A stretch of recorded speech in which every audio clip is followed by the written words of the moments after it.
Correct me if I'm wrong. I believe the open access is a good idea. But if let's say I submit a paper to F1000 research and got accepted, and then am I obligated to endless revisions through my whole life as long as there's any critique tagged to my article? Okay, so I think, as Vitek said, technically there's no formal end to the article, and I think that's actually important because the way publishing's done at the moment is that there is this arbitrary cut-off point, and that's not how research actually works in reality.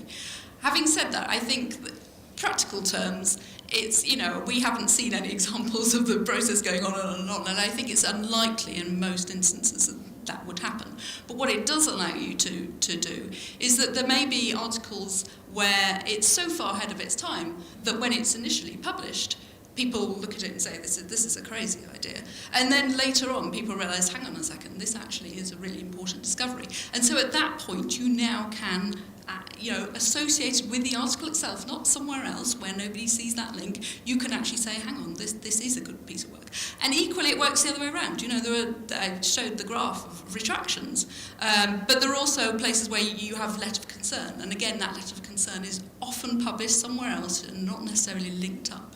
And here, you obviously can link that letter of concern when people suddenly realise there's a big issue with this. I think, too, that idea that the new idea is rejected, well, I think that happens virtually every time.